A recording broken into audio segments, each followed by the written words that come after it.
Yo, what's up? This is Trav. That's Bias. And as you know, the Sports Bag Bros podcast is back on the scene on this Monday, the 45th episode of the Sports Bag Bros podcast. If you've missed the previous 44 episodes, once again, it's your problem, your issue. We have things to talk about in the sports world, but we just want to have a conversation all together. Bias, let them know the weekend was pretty good to us sports wise. If there's things to look forward to, let's talk about it. Yeah, pretty big weekend, preseason football. Um, we got college football kicking off. Little League College World Series going on right now. I was watching that. Chinese Taipei whipping Japan. Sometimes those Little League World Series games are more entertaining than actual MLB games. No, that's true because I also remember back in the day with Danny Almonte. Remember that? He was like the Oh, big he was unit out there. 19 though. Yeah, that's what I'm saying. He was like 14 years old, and those little 12-year-olds are getting no hit in perfect game, and they were crying, leaving the mound or leaving the batter's box. Man, he was just mowing them down. Ultimately, he had a nice career, a solid career. He went to high school and played, then went to junior college and played. A major league team kind of looked at him. They said he'd have been a decent player, but nothing special like we would have thought if he was legitimately 12 years old, mowing people down the way he was. But you know what? The Little League World Series, man, and then especially for you and I, a Yankees fan and a White Sox fan, it might be better to look at them now based on what our teams are doing. What the hell's going on in Major League Baseball? Bring on the little leaguers. Right. And it's good to see MLB getting involved too, sending major league players to interact with the kids. That helps to grow the game. That's a big deal for the little leaguers to meet sometimes one of their favorite players. And MLB, they're doing the right thing, reaching out, trying to grow the game like that. But you brought up Danny Amante. That's one of the most negative things in Little League World Series history. To me, I like it because it seems innocent, but the crowd is into it. It could be like the March Madness effect. Yeah. It's do or die for the most part. I know it's double elimination, but you don't want to go to that losers bracket. So like every pitch counts, man. So it's like playoff baseball, but it's cool when you see a 11 or 12-year-old kid go in the gap and dive for a ball, make a great catch. That's almost commonplace for major leaguers. But when you see a young kid do that, you're like, wow, that's a really nice play. Yep. Sometimes these little leaguers go out there and put their bodies on the line more than these major league players who are getting paid the big money to do it. They don't want to get hurt, even though their money's guaranteed. But hey, I've always been down with the little league baseball, and with Danny Almonte and the team he played for, they were from the Bronx in New York, so I kind of was looking at them anyways. The Bronx puts out some pretty good players. I mean, New York on occasion puts out some pretty good players in baseball. I remember Manny Ramirez playing for George Washington High School and batting over 600. You know what I mean? That's how good he was. Manny That's Ramirez was crazy. serious. If he didn't have the cloud behind him, that's an easy Hall of Famer for you. I mean, you know, what Yeah, what Manny could hit. Poppy got in. I mean, he can hit. I mean, he put the bat on the ball. He can hit it out of the park. Manny was good, and they call him lazy on occasion, but it was Manny being Manny. So I can give that. Hey, I've Yeah, always I looked don't at I don't that. know about his defense in the outfield, but he sure could swing that stick, man. Oh yeah, and he makes contact. The dude went over 300 a couple of times. I think. I think he did go over 300 a couple of times, but he could hit the ball out of the park. He was just exciting. He was one of those characters in baseball, and baseball is always going to be better when there are characters because it's gotten to a point to where today's people who want instant gratification are calling it boring, and I can see where they're coming from. But to me, baseball will never be boring because I guess more of a traditionalist and being kind of more of a purist than what people are today. But nevertheless, man, the Little League World Series is always a pretty good time of year. That means at least up north, school is about to start again because these kids are coming out.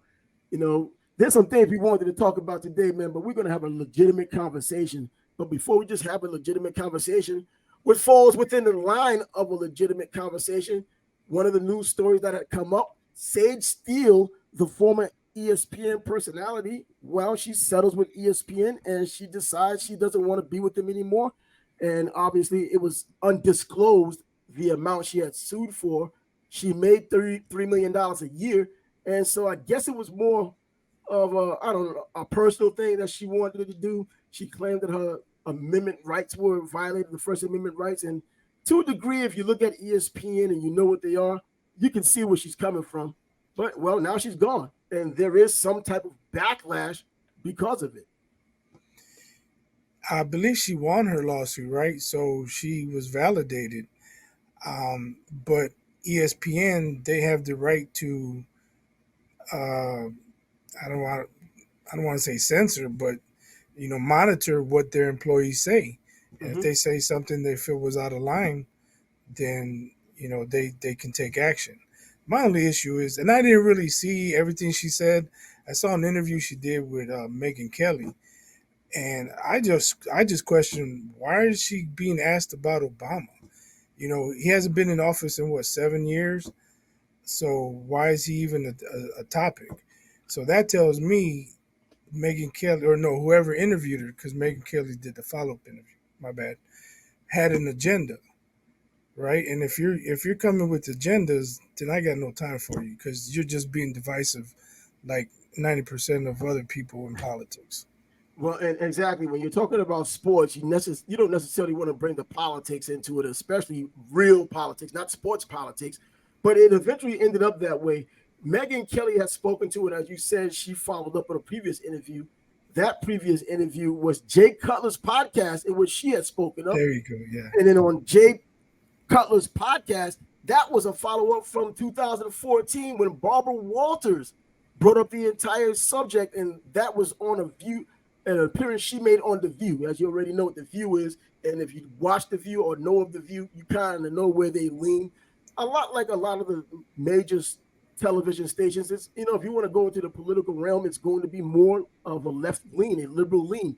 And Sage Steele has been known as a conservative minded, if nothing else, a moderate conservative. And so when Barbara Walters brought it up, she just simply answered. Now she added on to it, and I think that's where a lot of the backlash came from, because Barbara Walters essentially asked, she said, well, why don't you identify as black or white? She says, I identify as biracial. Well, in today's age, you know how sensitive race is. It's always been sensitive, but it's kind of hypersensitive today. So when she asked her about why don't you pick one or the other, she says, because I'm proud of both of my heritages, my white heritage and my black heritage. Her mom is Italian Irish and her father's black. So she celebrates both. But by the letter of the law, she's biracial. So I think it got to a point. I think if she stopped right there, she's fine. And she would have been fine. Exactly. I think if they never would have made the comparison to bring up Obama, she brought him up because Barbara Walters brought him up because she was like, well, you're not identifying as one or the other. You're biracial. Well, Obama, because this is when he was in office, Obama's biracial. He identifies as black. And she says, yeah, and congratulations to Obama. And she said, I'm just fascinated that he identifies as black when he was raised by his white grandmother and his white mother, and his father was nowhere to be found. Now, that's factual, but I understand how people don't want the facts given to them in a certain way. It looks like a shot against him when in reality, But he sees it in the mirror every time he looks in the mirror. yeah, he sees it in the mirror just like she sees it in the mirror. But going back to what Barbara Walters seemed like she initiated, it came down to, hey, Barack Obama says he's black. If I don't think either one of us can speak on it unless we're biracial, but she's biracial. And if she chooses to honor her black side and her white side, or if she has another race that's making her biracial and she acknowledges both of those, and she just says biracial, I don't think there's too much ado about it. But we're in an age now where they want you to pick sides, and you hear these different types of people just making it more incendiary to say that, you're not black or you're not white, that you're just biracial, when that's what you are. There's nothing, no one's lying about anything there. Right. I don't know. It's not like gender. You're either a man or a woman. I mean, um, you know, you can have one person whose father is black and whose mother is white, and then they hook up with a person whose father was Mexican and Asian. I mean, that they're what are they? They're it's more than biracial. Yeah, it's more You know, than they one race. I mean, it's more than two so races. So yeah, yeah, it's just exactly. A And whole unfortunately, in our world, you can't just say that guy over there, that woman over there. It's that black guy over there, that yeah. Asian woman over there. Things need to change, but that's the world we're in, and it's probably not ever going to change. And we're probably way too far from what should change anymore. I mean, remember just 20 years ago, 25 years ago, if there was a crime committed, they would say this man did that or this man did that or a criminal had done that. Now it's always this a cop killed a black man or a white man did this or whatever it might have been. It's never just the man doing it or the woman doing it anymore. They have to be identified by their color. And you know how sensitive people can be about their race and they just jump conclusions immediately. But going back to Barbara Walters, I mean, what? Why was it so much of an issue for her to choose one or the other and disrespect one or the other? Because as she also said in that same interview with Megan Kelly, and I think she also said it with Barbara Walters, that she could remember. I guess she was being a bit facetious. She could remember her mom being in the same delivery room when she was born. I mean, yeah, her white mom, her Italian Irish mom was there, and her father was there too. I guess their family, still together today. She has 3 children. I believe she's married to a white guy. And there shouldn't be much more about it, but people were just upset when she went the Obama route. And when you look at ESPN and you hear what they've been saying for years now, probably one of the reasons why people don't listen to them as much anymore, they've brought the politics into the sports, and people typically use the sports as a diversion from the politics. And you listen to what they've said. If you listen to Max Kellerman, if you listen to Perkins, if you listen to Jalen Rose when he was there, and a litany of Keith Olbermann when he was there was always a liberal lean. And as long as you was in cahoots or you was in agreement with them, there was never a problem. She happens to be a moderate conservative or a conservative. Either way, it's different than what they think. And when she brought up things that they just didn't agree with, all of a sudden it wasn't about freedom of speech anymore. It became an issue. And as you said in the beginning, a private enterprise pretty much can censor you if they wanted to. But there's a thin line there because your First Amendment rights is a federal thing. Well, that's why she won the lawsuit. Yeah, I thought it was just a settlement, but you know what? If I she thought won, I read that she won her lawsuit okay. Either way, if she won, she won, and that's pretty much them admitting that they're wrong, and they were wrong. I think they even kind of at one point pointed out because because she that they lied. decided she didn't want to work there. Like, I believe she could have gone back, but she decided to leave. Like, Yeah, she's like, no, because I'm done. she wanted to go somewhere like what she said, where she'll get to express her First Amendment rights the way she wants to, have a little bit more flexibility, if not a lot more flexibility. I've listened to Max Kellerman's nonsense for a long time. I agree with a lot of what he says boxing wise, but when he gets into the social political realm, I'm not too much believing or understanding or real, kind of in cahoots with him or even trying to understand what he's saying. And people can have their differing opinions, and I don't know how Yeah, so many I people can have such a differing opinion about the same thing. I used to watch Sports Center almost religiously, like either right after work before the primetime game started, or after the primetime games to get the updates, on other games around the country. And after a while, it seemed to me that they started to try to make the news instead of reporting the Yep. news. So I stopped watching ESPN. I no longer watched Sports Center. The only time I watch ESPN is if they have the NFL game on, the Mm-hmm. NBA game on, or the after show. Because I want to see their comments on the game, whatever. But for the most part, I no longer watch ESPN. I mean, a lot of times when I'm flipping through channels, I see cornhole. I see like stuff I wouldn't. I was like, wow, they have cornhole on TV now. Um, so like I don't know. I don't pay a lot of attention to ESPN. Now, I haven't watched ESPN a full episode of Sports Center in years.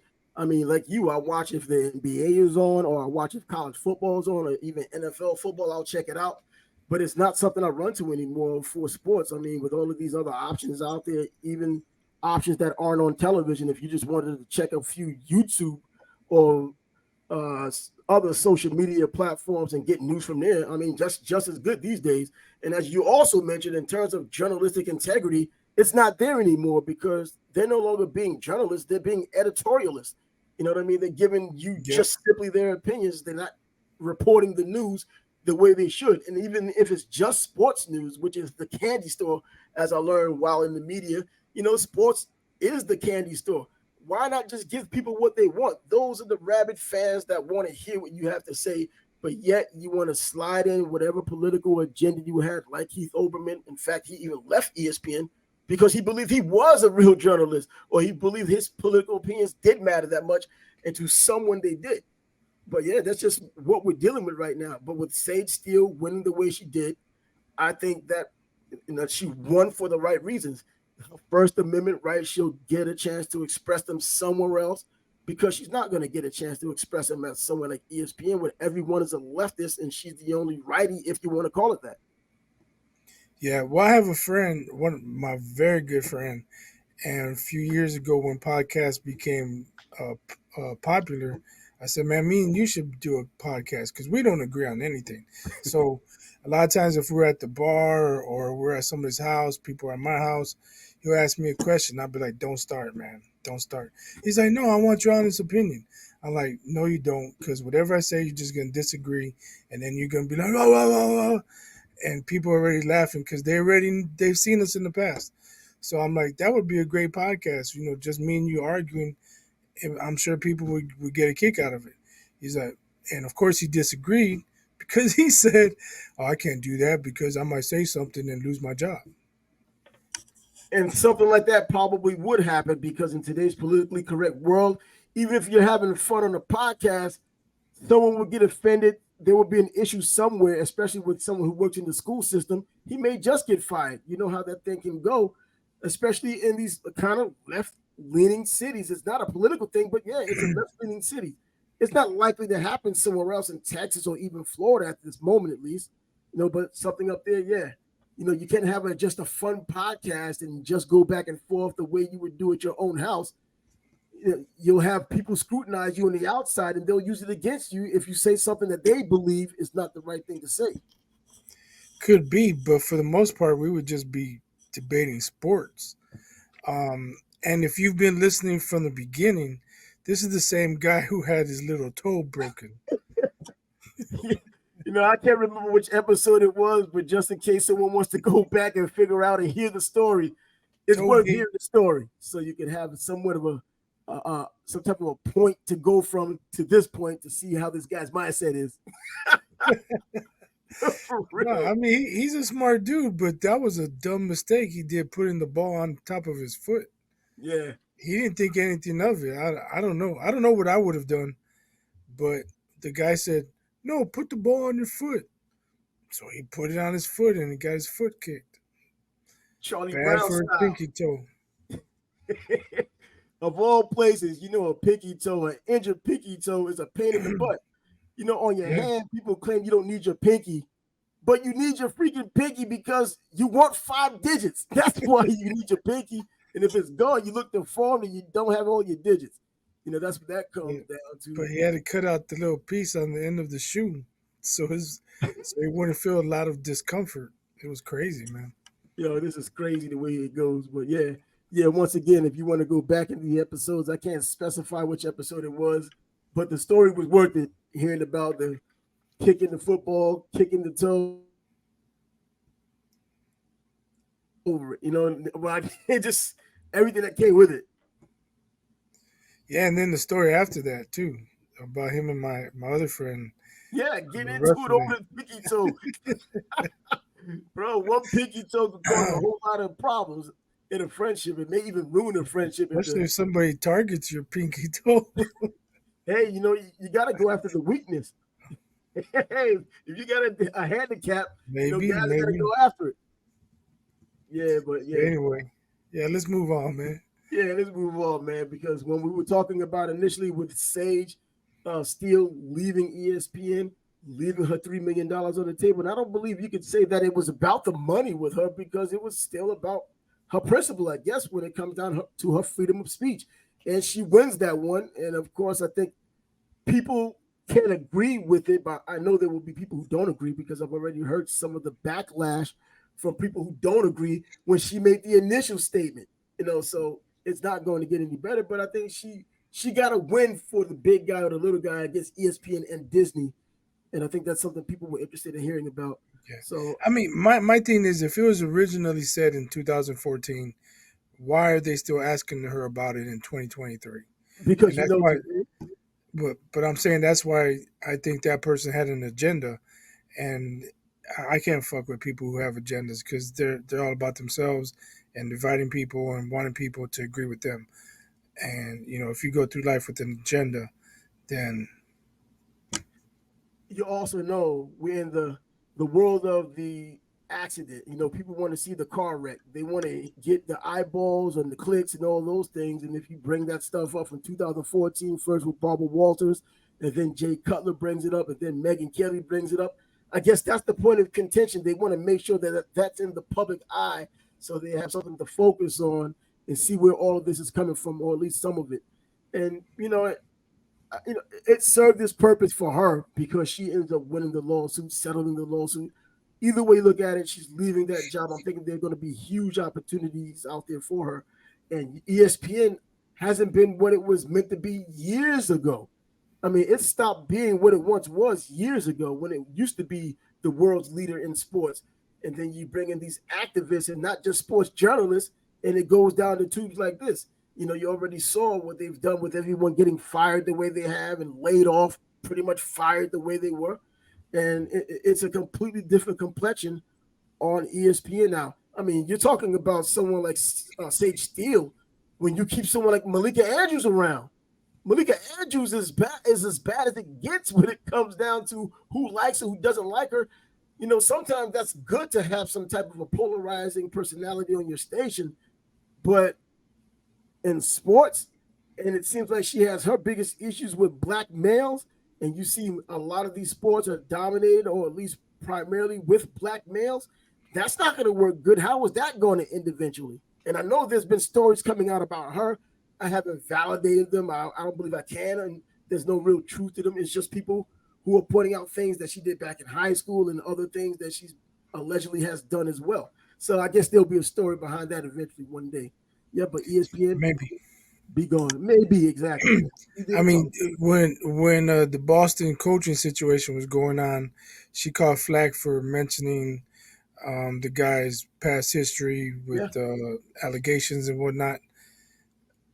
But I don't.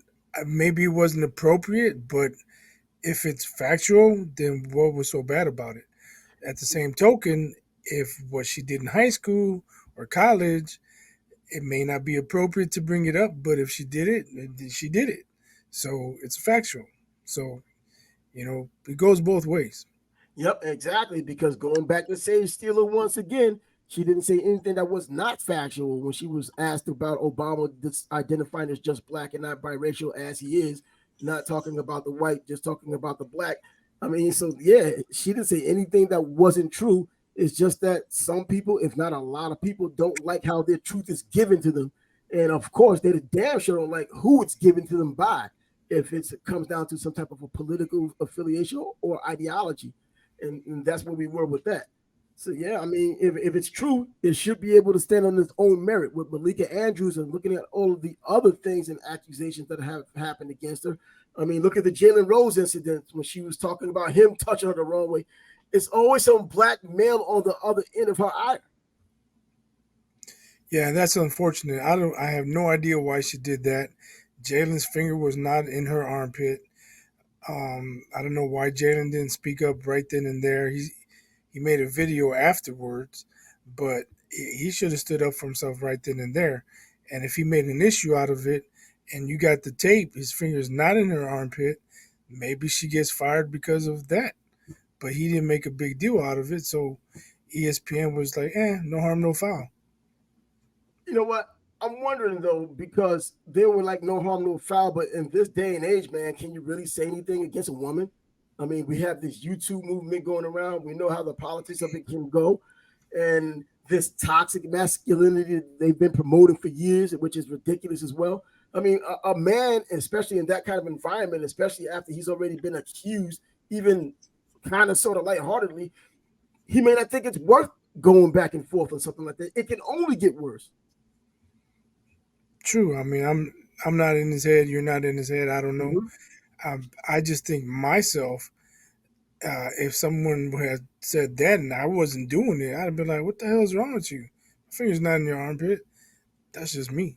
I But don't know. what if someone at ESPN, and as we've kind of heard or gotten ideas from people who've dealt with them, that there are things said behind the walls that you probably aren't supposed to say, or they'll kind of bring you back in or reel you in if you go too far out and tell you not to say it this time like that. You got to say it this way, and that's why you have like a monolith ideology or mindset of people out there talking about sports, mixing it with politics and other social events.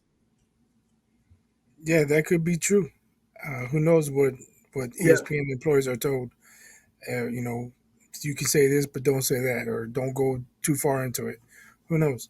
But I don't know. I think Sage still probably be better off going to Fox News. not even Fox News, just going somewhere else. I mean, Fox News may be a landing destination for her, but I'm just saying that she should probably be loved on Fox News. yeah, you know what? She wasn't loved on the View because of her view.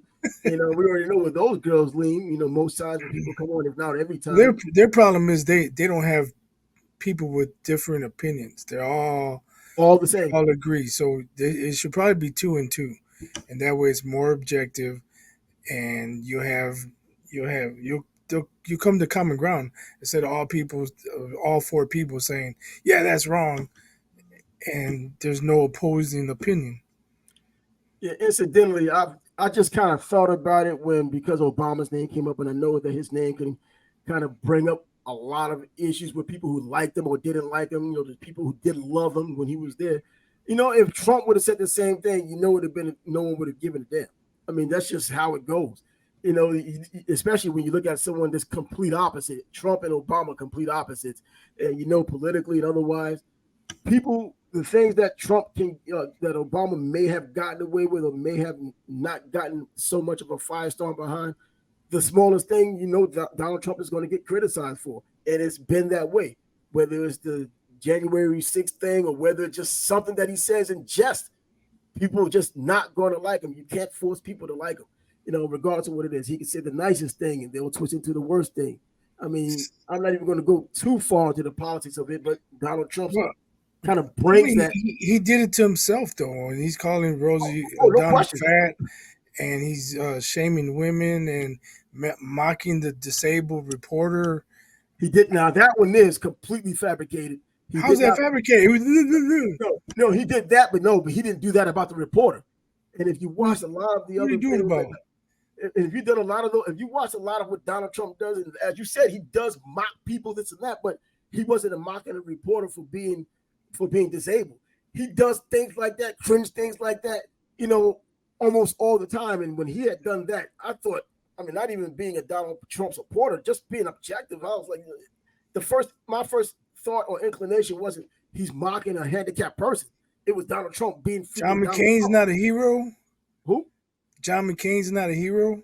John McCain. Come on now. We're not even. That's Well, not I'm even. saying he said it, John McCain is a hero. I'm not but saying not that the according to thing Donald Trump. Trump His says. heroes don't get captured. I'm not saying that everything that he says I'm was just saying legitimate. I mean, he we know. does it. He Look, did it to himself. So when you start off on that track record, now people are looking for any little thing like, see, he did it again. See, he did it again. if He that did was it to so, they would have himself. taken the donations from him before he ran for president. Because before he ran for president, he said a whole lot of things that no one gave a damn about. And then after Not he as a ran for president, politician though. you know what? And He's I not a think a lot of politician. people didn't think he was going to win either. He ran on not being a politician. What people thought and what polls say, we already know doesn't matter. Things change and things happen. And he became the president when the polls said he should have been. But before Yeah, that, but remember, people say Joe Biden's creepy, and he is creepy. He's touchy feely with kids and women, sniffing people. I mean, I don't know how he got elected, but neither do I. Trump talking about his daughter. That if that's not creepy, come on, man. They're both creepy. I don't Well, care. I mean, well, she is an attractive chick. I mean, I've heard people talk about their daughters being attractive before. It's not like he's going after her. Did I mean, they come on. say I that think people because they would date their daughter if it wasn't their daughter? Who talks like that? It's because just I think it's getting more magnified. It's magnified more because it's Donald Trump, obviously. He's always going to be the flavor of dissent, regardless, if you're not on his side, if you don't like him, or if you're just but someone. then when you have pictures of her like she's 24 years old sitting on his lap, and it's creepy, man. Well, I mean, how many fathers had their daughter sit on their lap at one point or another? I mean, come on now.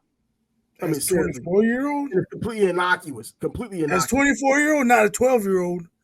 If I had my daughter would be 23 in October, if she sat on my lap, it would be nothing to it. Yeah, Simple as that. but you And don't talk about your daughter the way I he don't talks talk about about it like hers. that. But the That's what I'm point saying. is that, So mean, if you did, and then she sat on your lap, that would be creepy because of all your thoughts. all of these Like we women, already know, we would already know you think she's hot. well, I mean, she's attractive. I don't know about how a father would say she's attractive. Her father said their daughter's attractive, and they know their daughters are attractive. But I mean, come on now. I mean, Saying my daughter's a beautiful woman is one thing, but saying she's hot and I would date her if she wasn't my daughter, come on, man. Look, That's not that's not right. if Donald Trump was not president and he was pre 2016, that wouldn't even get press. It would not get press at all. When he changed his D as a Democrat to an R, ran as a Republican, won the presidency, all of a sudden everything went down the tubes. So everything now is magnified, and it's always going to be turned to how much they hate how he's done it. Everything that seemed so innocuous in the past is now the worst thing ever, only when he does it. If you look at some of these shows and some of these YouTube channels of these men and women on the street or even on campuses, they would talk about the president did this, and they would mention all of this egregious nonsense, and the person would be like, oh my God, it's the worst thing ever, because they thought automatically it was Donald Trump. Whoever was interviewing them just simply said the president. They didn't say which president. And then they would say, that's what Barack Obama said. And they would look at them and right there change in mid-sentence what it was. I've seen it too often. All of these other presidents, or even Barack Obama specifically, saying these things, but because he said the president and you just automatically assumed it was Donald Trump, everybody was like, oh my God, it's the worst thing ever. But as soon as they said, you know who said that? Before they could say Donald Trump, they said Obama, and they were like, wait a minute, but it's not really that bad. Are you freaking serious? This is the world we're living in. But you got Fox News going in on Obama because he wore a brown suit. Fox News is a joke anyways. They're I'm just falling saying. apart. I'm just saying. Everybody does it, and that's why I say fuck donkeys, fuck elephants. I've always said just go with your ideology, because you can't fake your ideology. Either that, it's DNA deep. Either that or you're not. Republican, Democrat, you can change anytime you want to change. If you don't like what Republicans are doing, become a Democrat. If you don't like what Democrats are doing, what happens if you don't like what either one of them are doing? Then you claim you can be an independent. You're totally screwed. And then you can say I'm independent. But as far as your ideology goes, you can say I'm a conservative and you can say I'm a liberal. Now we have far right conservatives and far left liberals. There isn't anything in the middle anymore. Back when they had the real moderates, when Tip O'Neill was in office and he and Ronald Reagan were able to argue and still come to some type of agreement and probably have a beer with one another after the argument. That's not what we have anymore. It's either you're wrong for believing what you believe if you're on the right, or you're wrong for believing what you believe if you're on the left. There isn't any real sane point in the middle where someone can just agree to disagree at the very least. Yeah, I agree with that. I mean, you got Lauren Boebert on the floor asking the guy if he agreed with changing the public urination policy. And he's like, no, I wasn't in favor. You were not in favor of it? I mean, she asked him like 9 times. What the hell are you talking about? I mean, that's what you're concerned about, public urination? Wow. Man, look at the things that are even more important. What Kentucky? I don't know. We're not even talking sports, man. I know. Well, it's going to be a podcast. Let it be a podcast. We're going to have to edit the shit out of this show. Yeah, we're going to have to edit the hell out of it, but a lot of this is going to be in it. And it's just going to continue. I mean, you can just go down the list of things. Yeah, let's get back into a little bit of these sports, because that's a little bit that's left. And Jonathan Taylor has been given permission by the Indianapolis Colts to seek a trade This is the disgruntled running back for the Colts who's been having issues with the owner, Jim Irsay, over the past now several weeks, probably now months. And now he's been given the opportunity to look for a trade. He's been often injured, but when he wasn't injured, he led the league in rushing at one point. But he's been banged up quite a bit now. And with running backs not being as valuable as they used to be, as we've spoken about several times, it may be slim pickings for him. That's true. And the name escapes me. Who they signed a couple weeks ago? Um, Um, who the heck was it? But he must be looking good in camp if they're like, you know what, go, yeah, go ahead, seek a trade. yeah, just seek a And, trade, But I think it's getting too close to the season, and you need to have some type of I don't know, you need to have some stability, And at the yeah, running back spot, I guess if it is as meaningless as they're making it out to be, I guess you can get rid of a guy like that, make him walk with. Look, Josh Jacobs is still looking for a contract, and he has to settle for the franchise tender, and he led the NFL in rushing. I mean, yeah. I saw he's coming back. He's ending his holdout. well, he has to end it. What choice does he have if he doesn't want to get Exactly. paid? Like Let his agent he's take not care of getting him. a better deal. They're not trading him, so it's time to get in camp and get in shape.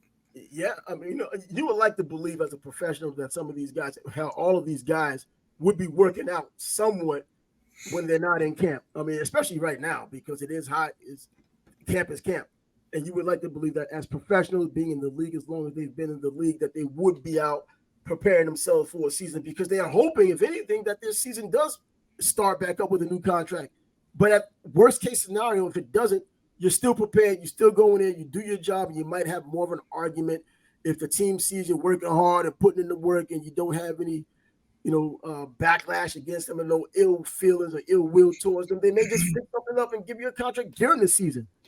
Players who have some of the leverage, they say, no, like Lamar Jackson, I'm not discussing anything during the season. So you kind of put that fire in their ass and make them make the decision right then or closer to the season rather than during the season. And they gave him the big money.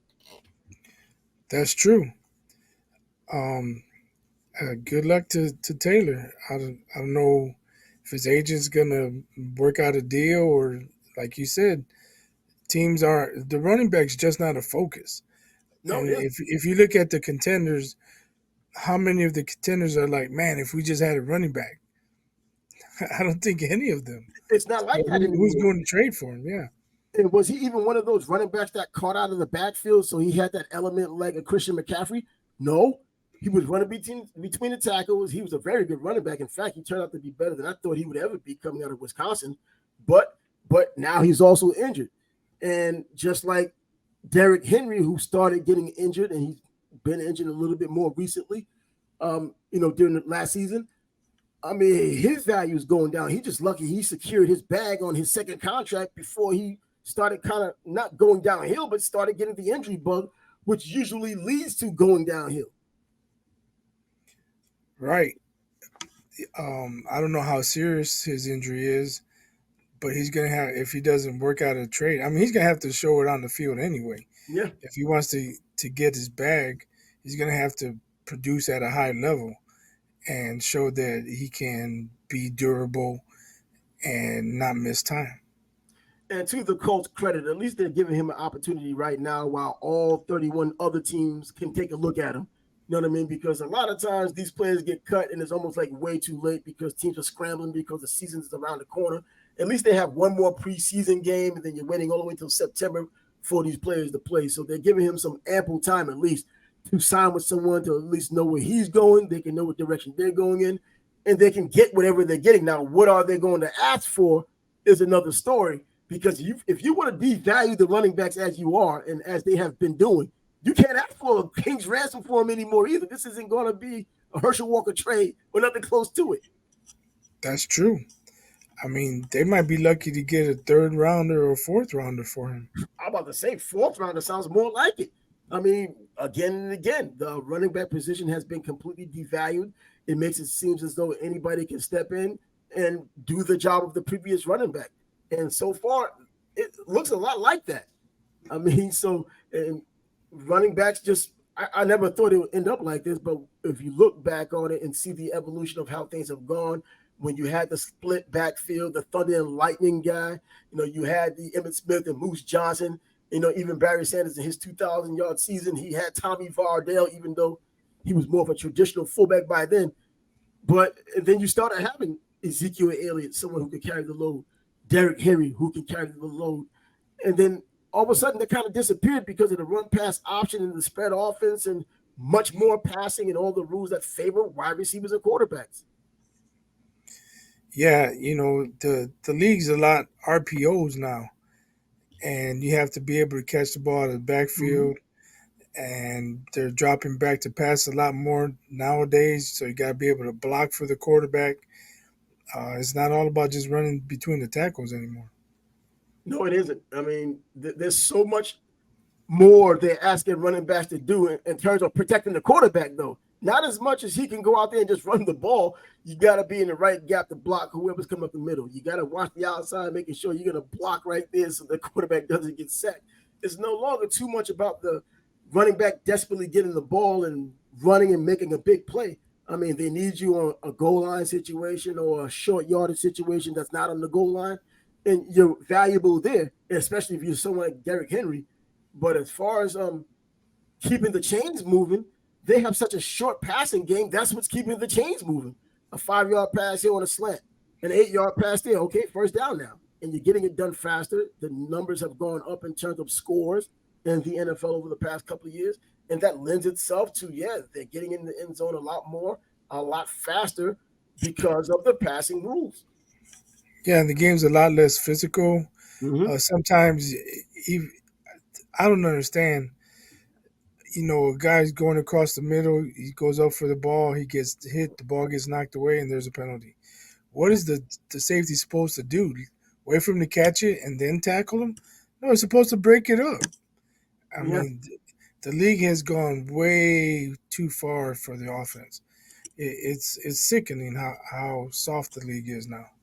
And I understand what the league is doing because of that stigma of CTE and the money they had to give to the older players from back in the day, and the way those players had to live and the way they are now. And even players of today, or at least recently, kind of not having the best of life after the NFL. And then, Tony Dorsett, you hear about him talking about how he got lost in a grocery store, had to call his wife and this kind of thing. And that's craziness, man. That's I didn't hear about that. I didn't know that. Yeah, he had to call his wife. He's out and about. He calls his wife because he doesn't know where he is anymore. You know what I mean? At least he remembered to call his wife. So he still had a little bit. He probably just had her name on speed dial. No, but I'm saying at least he still had enough left to think, let me call my wife. And he wasn't totally lost.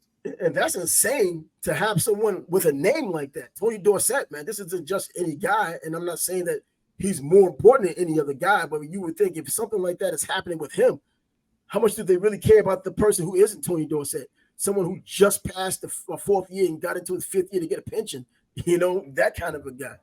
But, the NFL is hypocritical as they always are. They pushed out the money. I don't remember how much it was, $600 million or whatever it might have been. But they tell you about how much they care about head trauma, and they're doing all of these things to prevent it. And you can see by the way they're calling games now, they're taking some steps. But then how do we get rid of CTE? Well, we add an extra game. We have more CTE to go around. You know what I mean? And eliminate a preseason game to say it's the same amount of games.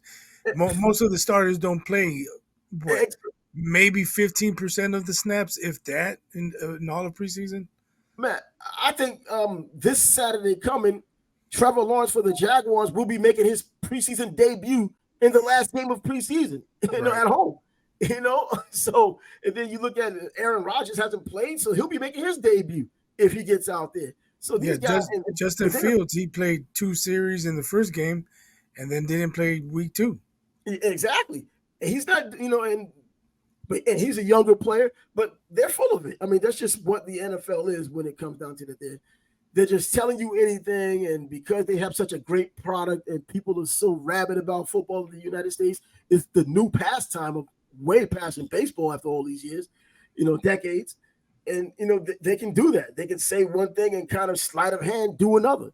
We care about your brain injury. Let's add another game. Let's see if it gets rid of the brain injury. It gets worse.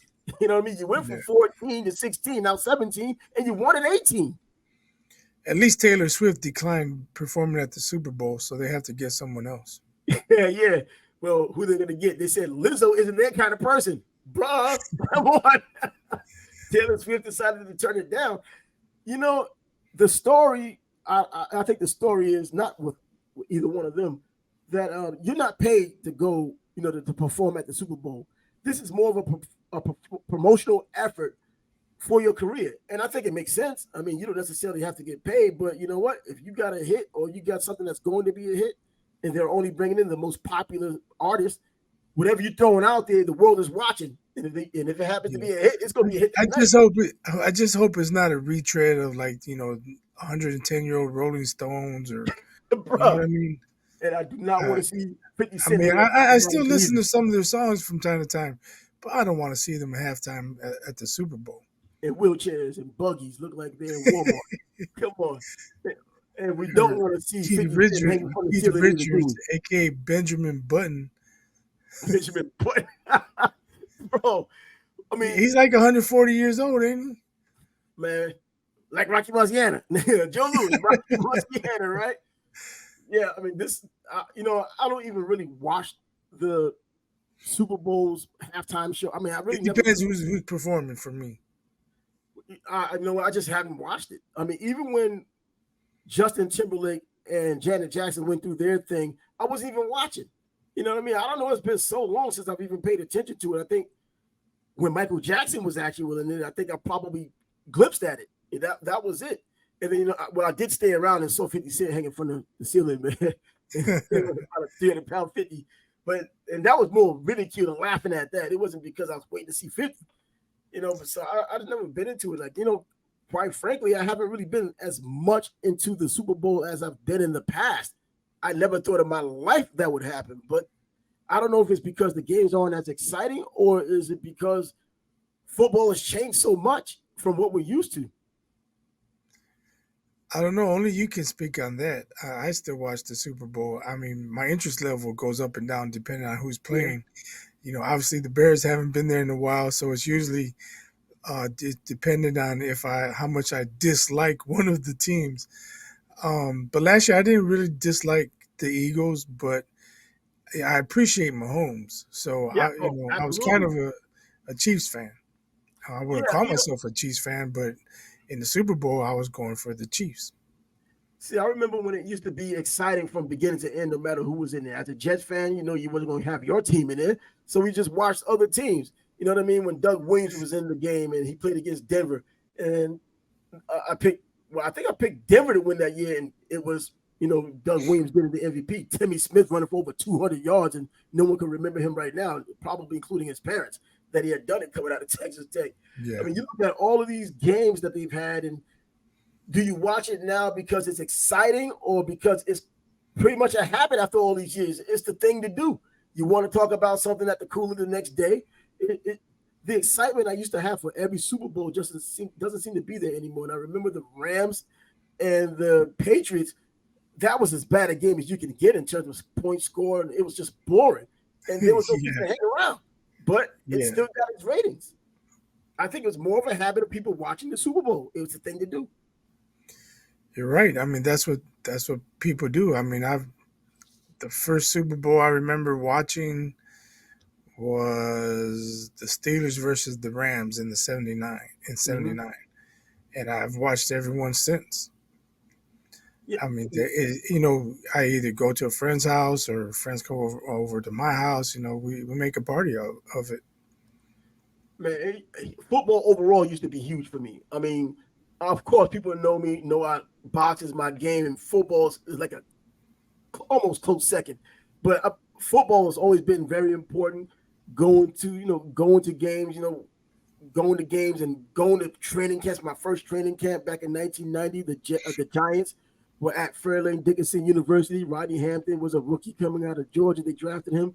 It was Joe Morris's last year. He was the running back when they won their first Super Bowl in Super Bowl 20. And I remember Lawrence Taylor was holding out, and Carl Banks was there being mean, and Eric Dorsey, the Incredible Hulk, they called him back then. And then they won the Super Bowl that year. It was a good thing. It was a cool thing. And and then going to the Jets training camp. And as I talked to you, So how is it that you became a Jets fan, not a Giants fan? I've always been a Jets fan. I don't know. I'm a glutton for There's no football. reason. I don't know. There wasn't behind. I've always just liked the Jets. Um, I don't know because remember, I don't know if you know, but I've been a Steelers and a Jets fan since I was a kid.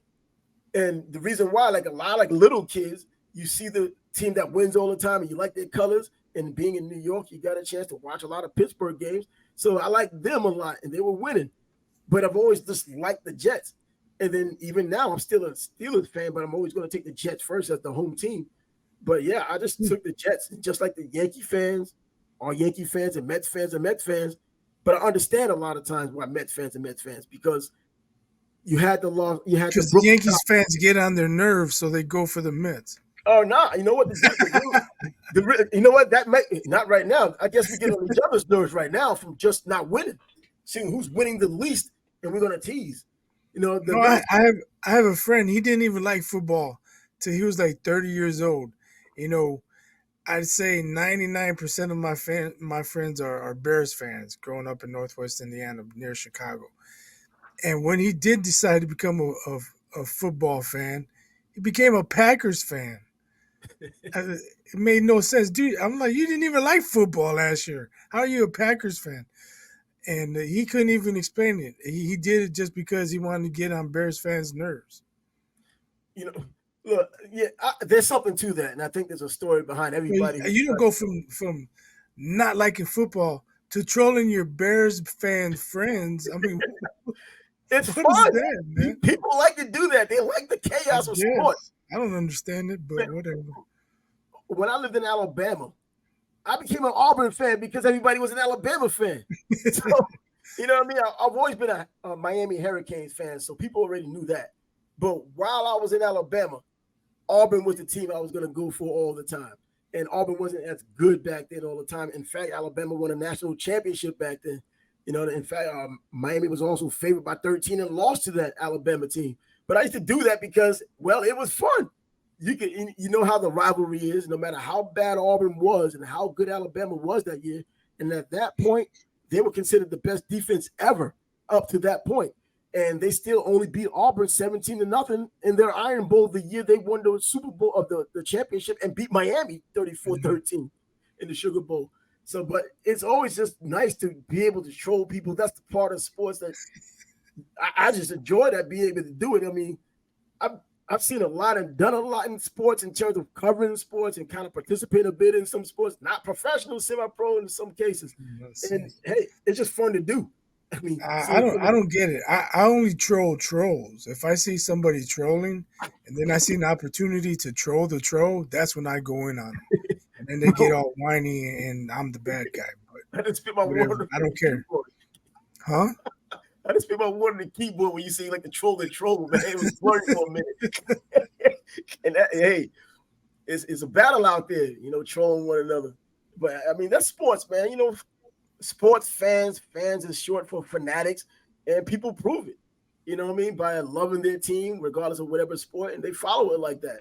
But you know, as far as this football goes and going to Super Bowls, or at least seeing Super Bowls or watching Super Bowls, it's just not what it once was. And I think it may be because of the way the game has changed. The excitement, or even knowing who's going to win or not. Before, remember, the outcome was a foregone conclusion a lot of times.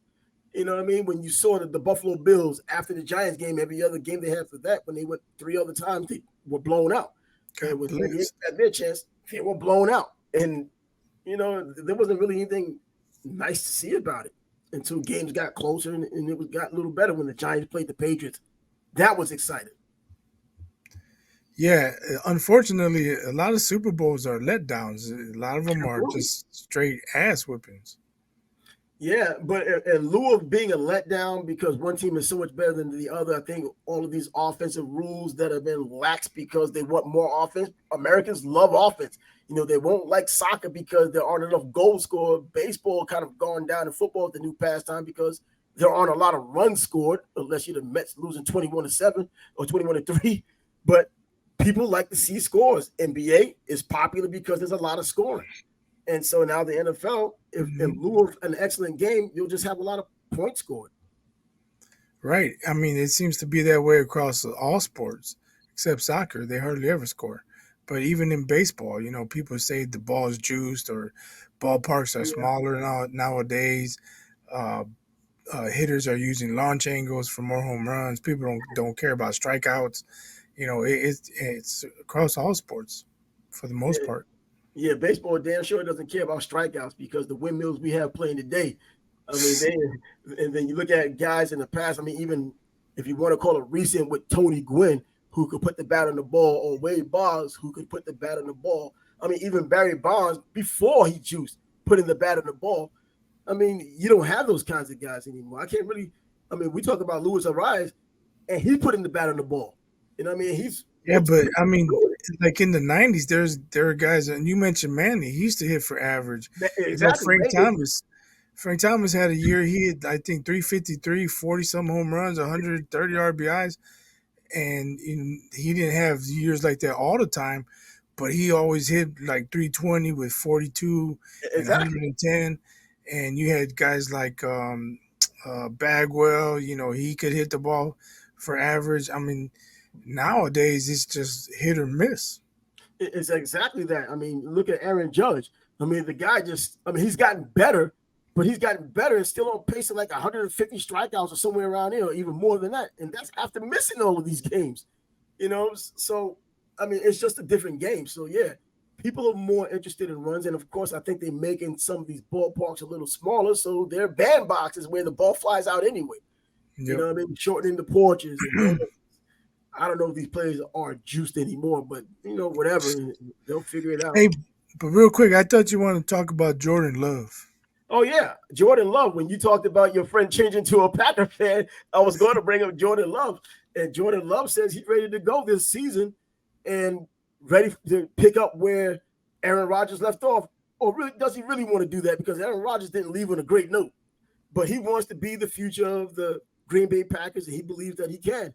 He's had a pretty solid preseason, and then as you know, and I know, preseason doesn't mean as much as people would want it to mean, but it's something to get you excited about when you're looking for your new quarterback to live up to some type of expectation.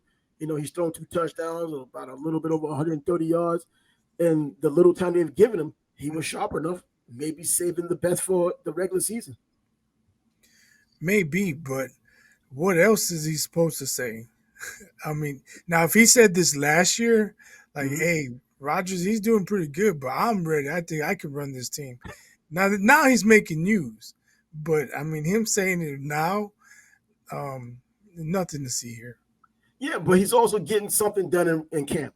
And I think when you're a team like Green Bay that's making the transition, you like to at least see something for the guy that's the heir apparent.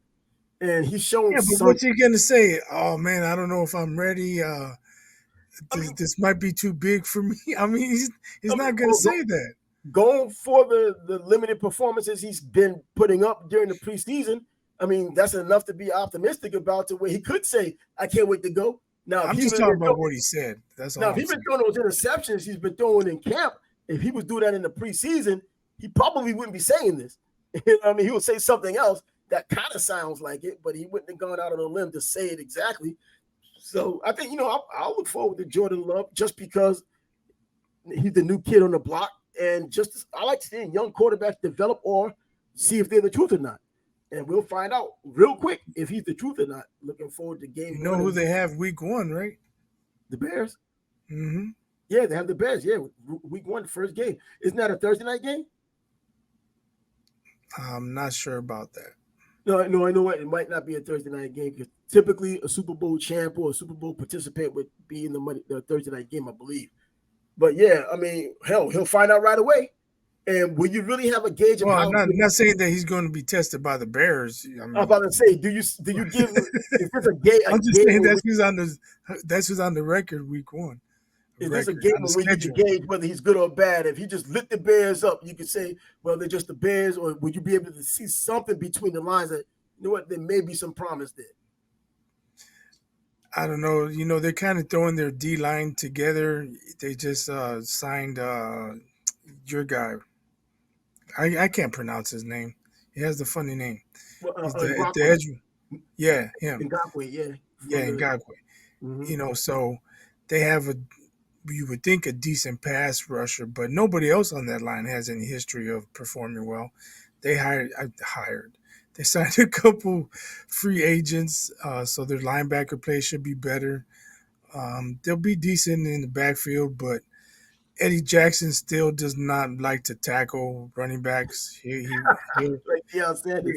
he'll come up and try to fill the hole and act like he got his ankles broken. It's pathetic. He can't tackle, but if he's allowed to ball hawk, he's no Ed Reed, but he does that better. So, but if Jordan Love, floats a couple balls out there, Eddie Jackson gonna go for them. Yeah, and pick it off if that's going to happen. But Yannick Ngakoue that you mentioned, I mean, he's a productive player. It's just that some of these things that might be going on in his head may be an issue. I mean, I'm not going to go out there and talk about mental illness or whatnot right now, but it seems like when he was here in Jacksonville, man, they loved him. And then next thing you know, he was gone. A lot of times you just see it behind the scenes that kind of tells you somewhat of a story. He goes on to another team. Now he's with the Chicago Bears.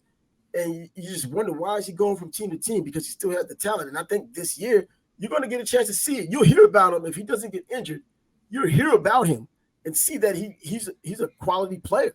I just don't know why he goes from place to place. And I mentioned it in one of the shows previous about Alonzo Spellman, as you know, being a former Chicago Bear, playing for Ohio State. He had real mental issues. He started doing craziness, and that kind of disrupted his career. Yeah. But he had a lot of talent. It's just that he had those mental issues. And that's the guy I think about when I think about Yannick Ngakoue.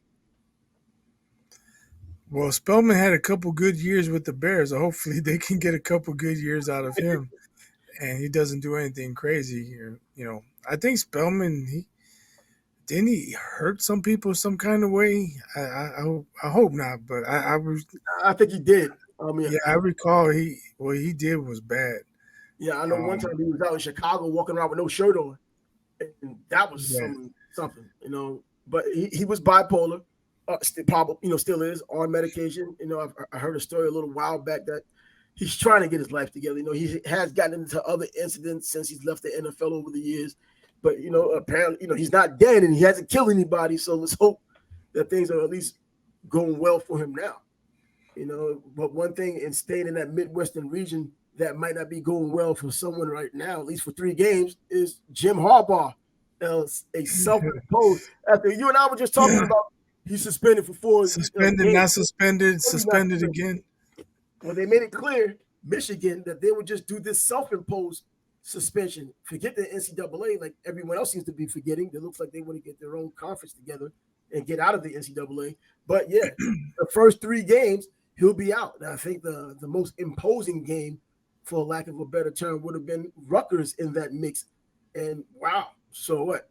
So when they come back, he comes back, then they can beat Rutgers with him instead of without. I don't know. Maybe the school's trying to show good faith to the NCAA, or who knows. Yeah, I don't know. That's exactly if I'm Harbaugh, I'm like, what are you talking about suspended? The NCAA lifted the suspension. Now, with or without pay, that's what it comes down to.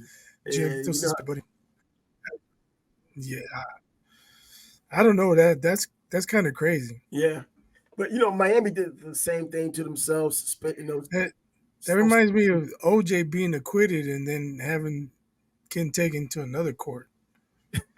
Well, he was. I'm not saying it's the same team. I'm just saying it's he was the suspension was lifted, but he's suspended again for the same thing in the same game. So I mean, with Jim Harbaugh and this Michigan team, I think they're going to be in very good hands because they have an excellent team, not a good team, an excellent team, and an excellent chance to go after the national championship and possibly win it. I mean, we talked about that just a couple of days ago. At least we touched on what Michigan actually has on the team as opposed to what people just automatically assume the SEC is better at. They're the only team out of the top 4 teams going by the AP that has their returning quarterback, and J.J. McCarthy is no slouch.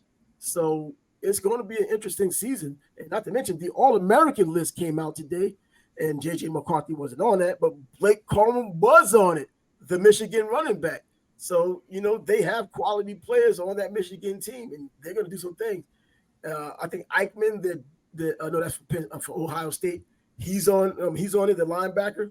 And Brock Bowers, of course, leads the way. Caleb Williams leads the way because the Heisman Trophy winner for USC, thinking they're going to win something other than just a game. And there isn't going to be any national championship coming through the Pac-12. Forget about it. It's not happening. Yeah, what about that kid from Iowa State? Oh yeah, Brock, the running back, Jarrell Brock. He was he left the team. He left the team. But this guy, he bet 3 games of his own games, so he's out. Yeah, he left before he got put out. Yeah, and there may be more to it because before we've talked about these incidents of players betting and even NFL players betting. We wonder much ado about nothing, but this guy bet on his own team. Has made over $10,000 or $12,000, whatever it might have been. Right. He's made over 1,300 wagers. I mean, come on. What, 25 cent here, 30 cent there, 50 cent there? I mean, for all those wages just to get that little bit of money betting wise. But yeah, but he left the team, and I think another player left the team, and there's a couple of players who are still on the roster. Now, will they leave the team sooner or later? I don't know. But Iowa State of all schools, the Big 12, I mean, they're just lucky to have teams there right now. Now they hardly have any players with Iowa State losing players. Yeah, but I don't know. I don't understand. Like, it should be common knowledge. You don't bet on your own team. No, nope. I mean, look, I think that would be like gambling, not to gamble one-on-one. I mean, and then he did it under an alias or a made-up name or someone else's name, so he knows what he was doing. Yeah, He knew what he was doing. When they were going down the list about a week ago or so, they all did that. They all had their family members' names, mom and this and that or the other. It was a lot of women, by the way, that these guys used in order to run with these accounts. But they were found out, and in his case, he left. He saw the writing on the wall, and it might get even worse, and he got off the team. But was Iowa State really expected to do much this year outside of playing against Iowa and having the close game they have every year? I mean, Probably really not, but it's just another example of someone being an idiot. Oh no, that's a complete idiot. If you're going to gamble, gamble. If you're going to get caught. But don't get caught while gambling on your own team. I mean, that's and now with YouTube being what it is, going back to that game to see if anything looked amiss. Who tripped when they shouldn't have? You know what I mean? Who dropped the ball when it should have been caught? You start thinking about those things. But yeah, and by the way, also with the All-American team, Marvin Harrison Jr. Come on, the best wide receiver in college football. That dude's bad. That guy, that dude's bad, man. Man, this guy catches everything. If you want, and I hate calling, I mean, his dad was bad as hell, but I think he's better than his dad at this same stage. Oh yeah, and because he's in an offense where he could be better because his dad was in Syracuse where there wasn't a lot of passing. You're running the option. Who I think was his father? Was it Marvin Graves throwing to his father, or it wasn't Donovan McNabb? I think it might have been Marvin Graves who was throwing to his father at Syracuse. So if so, I can see why his numbers might have been down, but he made great catches and he took advantage of every opportunity he could in that option offense they had with Don McPherson up there, or it might have even been Don McPherson who was passing to him as well, because the other Don McPherson, the quarterback. But yeah, Marvin Harrison Jr., this guy is phenomenal. And you're talking about a game changer. I think he legitimately was a game changer in the national championship game when he got hit. I mean, in the playoffs when he had gotten hit and knocked out of the game. Yeah, that game was pretty much decided right then and there. Yeah, I mean, he's that kind of a player. And you don't want to call your shot, but everybody likes trying to call their shot. This guy's the first wide receiver going in next year's draft, provided he doesn't get a serious injury like Jamison Williams did when he got an ACL in the national championship game, dropping his stock, but he still went number 12. So Marvin Harrison Jr. is that guy. If you ever wanted to invest in a wide receiver at number 1 and not have a Keyshawn Johnson or even an Urban Fryer, well, this would be the guy. He catches everything. Yeah, I agree. And you need difference makers to win in the NFL. Oh, absolutely. And he's going to be a difference maker. Oh, he's going to be. I just can't imagine him not. I'm having the same vibe about him. Not that he's Randy Moss, but when Randy Moss was coming out, you just knew he was going to be the man. when he was embarrassing Florida State in practices, and you heard the stories about that, and then you saw him just kidding around in Marshall. Team still passed up on him. Yeah, because of all the issues they felt he would have had off the field, the weed and the fighting, the issues from high school with that little racial thing going on, and Notre Dame allegedly misplacing his transcript like they couldn't order another. Come on, man, get out of here with that. And then what he did with Florida State, he had his final chance. Bobby Bowden, of all people, gave him an opportunity, and he blew that one. So, he had way too many opportunities for a team to say, let's take him with the number one pick and give him all this money, even though he lived up to it. But at the time, I could see why they were thinking the way they were thinking. And surprise, surprise, Georgia announces their starting quarterback, none other than Carson Beck, the most unsurprised person in the room. I mean, he had all the experience, and he's been with the program. He sat behind Stetson Bennett, who won 2 national championships. Now is with the Rams and doing some decent things during the preseason himself. But Carson Beck will be trying to lead Georgia to a 3rd national championship. But once again, I think Michigan will have something to say. So it's not even an SEC foe, but a Big Ten foe that might have something to say when it comes down to who might be the champion in college football this year. And finally, the United States at FIBA struggles against Germany. How was that? I can't even ask how is that possible, because we know that a lot of teams have caught up to the NBA, and a lot of these players now, I mean, when they splinter out and go play for their FIBA teams, like Franz Wagner playing for Germany, but he's an NBA player. It's not like 92 anymore. We know that. I think it's probably a matter of the USA looking past Germany, not giving them the credit that an opponent deserves. They probably came out a little bit flat. They had to come from behind. And, Germany's coming out, hey, if we knock off USA, that's a big win. So they I'm sure they came out high intensity and USA didn't. And they eventually had to raise their intensity to get the win. But I just think probably a lot of USA players are a bit arrogant, thinking they're the best in the world. But other countries, those teams, they play together way more often than USA plays. So they're running into actual teams. So you beat USA, that's a big notch on your belt. And so they're coming to play. And as you said, it's not 92. The world has improved. Oh, the world has improved. Before, those teams got blown out by 80 points and was glad to get a picture with Magic Johnson and Michael Jordan. You know what I mean? They was happy to do that afterwards and didn't have any problem with it. Now they've put in the work, and you can see even back when the Olympic team was doing their exhibitions, they lost to Nigeria, man. Come on now. Nigeria, who's never been known for basketball, but I guess now it might have inspired some young kids to do a little bit more basketball. Hakeem is from Nigeria, but he's the only one that's really made his name in the NBA. But yeah, the world obviously has caught up to the U.S., and I still believe that Australia may be the second best team or country in basketball outside of the USA. I know Canada's had some players that have come into the NBA doing work as well, but I still think that Australia, and I think Spain and France, they're doing well basketball as well, and Greece, America beat them as well. Right. USA should win, but they're going to have to come to play. You can't just walk out on the court and get the W. The other teams are coming to play high intensity, and they got to match it. Now, what do you think about these, the international rules? How much does that play into the U.S. team not being in sync it's like an all-star game, and in the all-star game, we see they look like they're in sync. The alley-oops and all that stuff, it looks choreographed, but they are that athletic and that good to where they can pull that off. It's not so much like that when they're playing in these international games with the trapezoid, when they're over, during the Olympics or going on right now, just overall rules. Of course, there's an adjustment period, but I don't think the rules are that different where it should affect them on the court. For the most part, American players are trying to shoot threes. They're trying to spread the court. The trapezoid lane, who's trying to post up? It's true. Who do they have trying to post up?